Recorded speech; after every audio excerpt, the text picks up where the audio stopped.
kahit po sinasabi sa batas na it is non-bailable, pero sabi ko nga po, bail is a matter of right, and lalo na po kung mahina ang ebidensya. At sa tingin ko po, dito sa kasong ito kay Senator Marcoleta, mahina ang ebidensya nila. Mahina ang kaso. Naisampa na po ang kaso. Otomatiko ba ito once na galing po sa ombudsman at maihahain na sa Sandigan Bayan, ay agad na maglalabas na anytime soon ng warrant of arrest, or pwede pa ito maharang o ma-question ng kampo ni Marcoleta?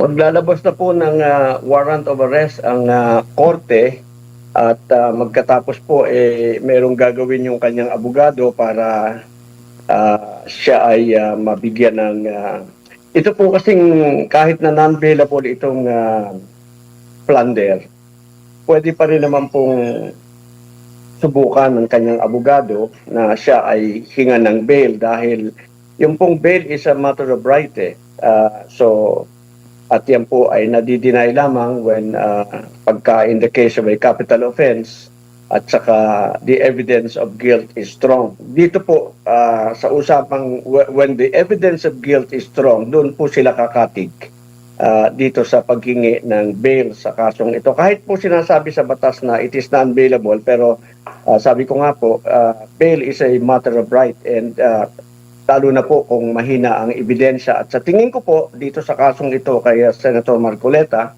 mahina ang ebidensya nila. Mahina ang kaso. Opo. Pagpalagay po natin, sir, sakali man po na umusad talaga at maglabas po ng warrant of arrest, mga ilang buwan o aabot ba nito ng taon bago po ang pagresolba? Kasi alam natin ang darating na po sa darating na po na Lunes ang pag-uumpisa ng impeachment trial. Marami talaga ang manghihinayang, considering isa si Senador Marcoleta sa mga maraming bumibilib sa estilo ng kanyang pag-iimbestiga, pagtatanong, lalo na sa mga usaping legal attorney. Totoong na magiging kawalan yan sa ating lahat. Kasi yung diskusyon sa impeachment trial, part ng natin yan nagiging part ng ating jurisprudence, nagiging part ng ating kaalaman na dapat sana ay maging benepisyo ng mga darating na Pilipino, na itong bagay na ito ay makapagpayaman sa ating pag-iisip, sa ating mga galaw. Kaya lang po, maaari nga na dahil sa kanilang pangamba, si Senator Marcoleta magaling na abogado at magaling mga tuwiran, gusto nilang kumbaga busalan na agad ang kanyang bibig. Maaari pong magtagal, maaari pong hindi magtagal, dahil ito naman po ay kailangan bigyan ng prioridad ng ating hukuman, dahil si Senator Marcoleta ay hindi po isang ordinaryong taong akusado. Siya po ay isang senador, at sa ngayon po ay may mahalagang katungkulang ginagampanan ng Senado. Ito po ay first impression, ngayon lamang po ito nangyari, at maaaring ma-enrich ang ating jurisprudence dito sa pangyayaring ito. Maaari pong bilisan nila ang kanilang pagdinig, at sila ay magdesisyon agad whether or not to grant him temporary liberty even during the hearing of the impeachment trial lamang. Opo, marami sa ating mga mapanuring mga kababayan talagang iginigiit na merong selective justice lalo na sa mga pangyayaring ito, pero tinatanggi ito ng gobyerno. Pero ang napansin nila, yung bakit nila nabanggit na merong selective justice? Kasi yung sinasabing hinog na noong paglipat ng ibang partido o ibang faction, biglang naging hilaw yung kaso, no? Pero itong hindi hinog, kumbaga hinog sa pilit kasi kinalboro, yun ang talagang umusad po. Ito po sa issue po ni Senador Marcoleta kumpara doon kay Senador Joel Villanueva, na naalala ko noon ay talagang ipinagmalaki pa ng ombudsman within 2 weeks. Pero last May pa yun na nabanggit. Pero ngayon biglang galing sa pagkahinog, parang nawala pagkahinog, attorney. Kumbaga sa bomba nagmintis. Ganito yun eh. Maliwanag na maliwanag yung selective justice. Hindi maikakaila yun dahil kung ikukumpara mo, ako ihahambing ko yung kaso ni Senator Marcoleta sa kaso ni Senator Jude Escudero.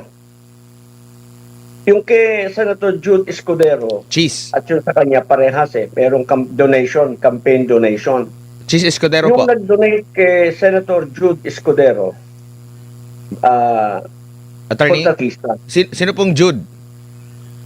Ang tawag ko kasi kay Cheese, Jude eh, kasi Jude. ayaw daw niya ng Judas. Eh di sabi ko, hey Jude. Hey, Jude. Okay po, tuloy po. Tuloy, attorney.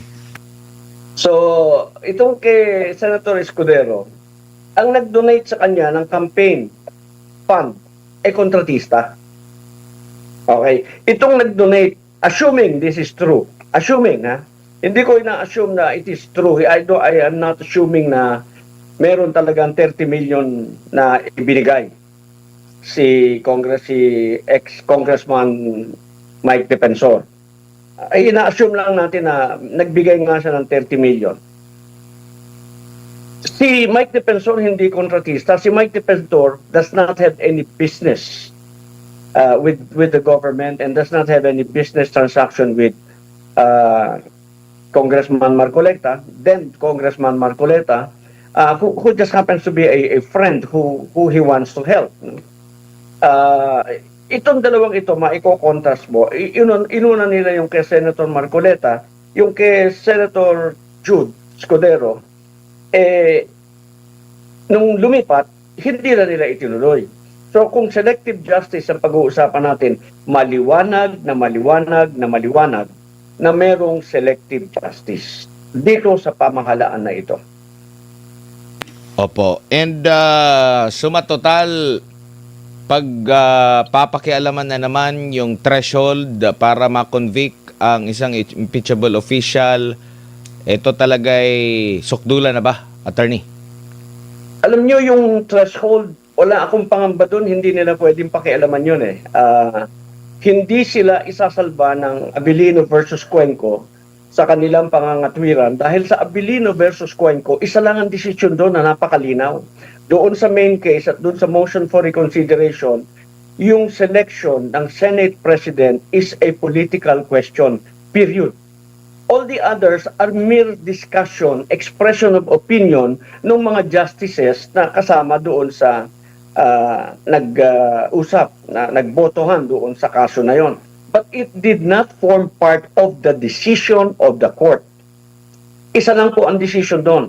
It is a political question na hindi nila pwedeng pakialaman.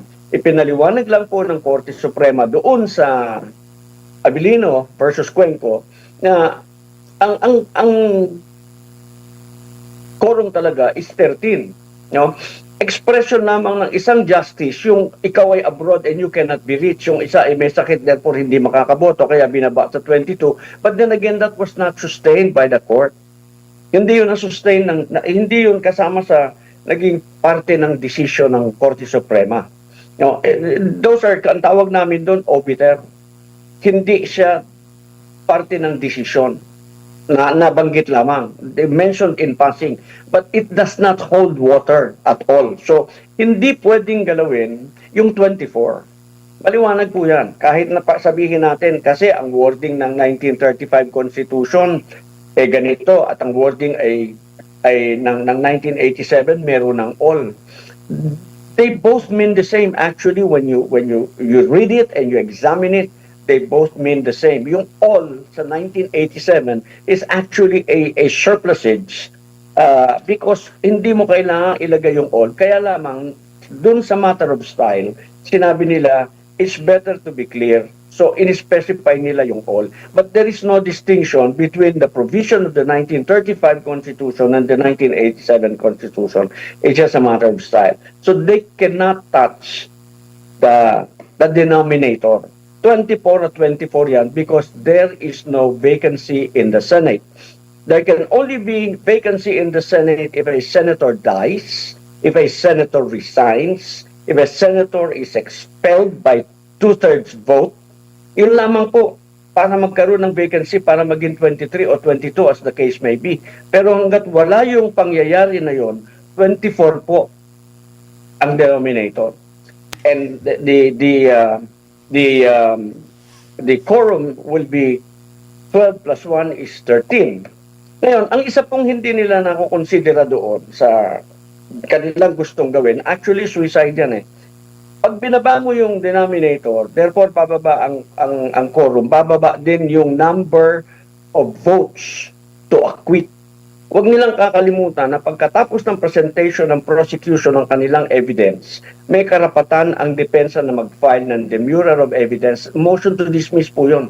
On the ground that the prosecution failed to prove the guilt of the accused beyond reasonable doubt. And Opo. they need less vote to acquit the accused. Yun. So, hindi po ako worried doon sa pagbaba ng denominator dahil hindi po sustain yun. Ngayon, kung ibababa nila, di sige, maganda rin po dahil then we have a ground to elevate the case to the Supreme Court, in which case that whatever decision they will come out with, hindi po yan magiging enforceable right away.